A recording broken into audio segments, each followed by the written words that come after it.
نبی کریم صلی اللہ علیہ وسلم کی زوجہ مطہرہ حضرت عائشہ رضی اللہ عنہ نے بیان کیا کہ رسول اللہ صلی اللہ علیہ وسلم نے فرمایا، جو مصیبت بھی کسی مسلمان کو پہنچتی ہے اللہ تعالیٰ اسے اس کے گناہ کا کفارہ کر دیتا ہے۔ کسی مسلمان کے ایک کانٹا بھی اگر جسم کے کسی حصے میں چبھ جائے۔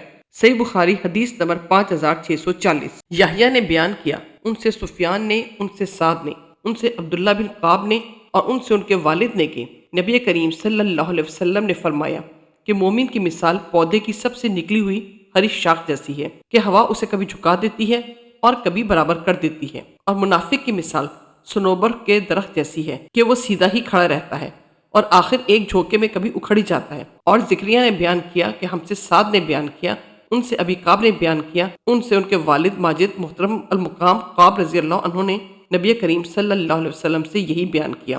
صحیح بخاری حدیث نمبر 5643۔ محمد بن عبداللہ بن عبد الرحمن بن ابی ساسا نے انہوں نے بیان کیا کہ میں نے سعد بن یسار ابو الحباب سے سنا، انہوں نے بیان کیا میں نے ابو ہریرہ رضی اللہ عنہ سے سنا کہ رسول اللہ صلی اللہ علیہ وسلم نے فرمایا، اللہ تعالیٰ جس کے ساتھ خیر و بھلائی کرنا چاہتا ہے اسے بیماری کی تکالیف اور دیگر مصیبتوں میں مبتلا کر دیتا ہے۔ صحیح بخاری حدیث نمبر 5645۔ عبداللہ بن مسعود رضی اللہ عنہ نے بیان کیا کہ میں رسول اللہ صلی اللہ علیہ وسلم کی خدمت میں آپ کے مرض کے زمانہ میں حاضر ہوا۔ حضرت صلی اللہ علیہ وسلم اس وقت بڑے تیز بخار میں مبتلا تھے۔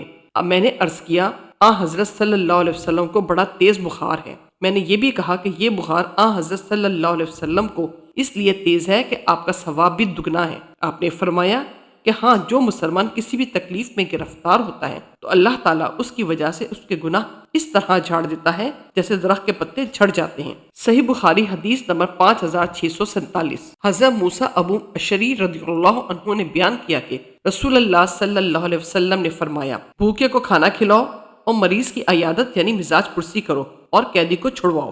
صحیح بخاری حدیث نمبر 5649۔ حضرت براء بن عازب رضی اللہ عنہ نے بیان کیا کہ رسول اللہ صلی اللہ علیہ وسلم نے ہمیں 7 باتوں کا حکم دیا تھا اور 7 باتوں سے منع فرمایا تھا۔ ہمیں حضرت صلی اللہ علیہ وسلم نے سونے کی انگوٹھی، ریشم، دیبا، استبرق ریشمی کپڑے پہننے سے اور قصی اور میزرہ ریشمی کپڑوں کی دیگر جملہ قسمیں پہننے سے منع فرمایا تھا، اور آپ صلی اللہ علیہ وسلم نے ہمیں یہ حکم دیا تھا کہ ہم جنازے کے پیچھے چلیں، مریض کی مزاج پرسی کریں اور سلام کو پھیلائیں۔ صحیح بخاری حدیث نمبر 5650۔ حضرت جابر بن عبداللہ رضی اللہ عنہ نے فرمایا، انہوں نے بیان کیا کہ میں ایک مرتبہ بیمار پڑا تو نبی کریم صلی اللہ علیہ وسلم اور حضرت ابوبکر صدیق رضی اللہ عنہ پیدل میری عیادت کو تشریف لائے۔ ان بزرگوں نے دیکھا کہ مجھ پر بے ہوشی غالب ہے، چنانچہ حضرت صلی اللہ علیہ وسلم نے وضو کیا اور اپنے وضو کا پانی مجھ پر چھڑکا۔ اس سے مجھے ہوش ہوا تو میں نے دیکھا کہ حضور اکرم صلی اللہ علیہ وسلم تشریف رکھتے ہیں۔ میں نے عرض کیا، یا رسول اللہ، میں اپنے مال میں کیا کروں، کس طرح اس کا فیصلہ کروں؟ حضرت صلی اللہ علیہ وسلم نے مجھے کوئی جواب نہیں دیا، یہاں تک کہ میراث کی آیت نازل ہوئی۔ صحیح بخاری حدیث نمبر 5651۔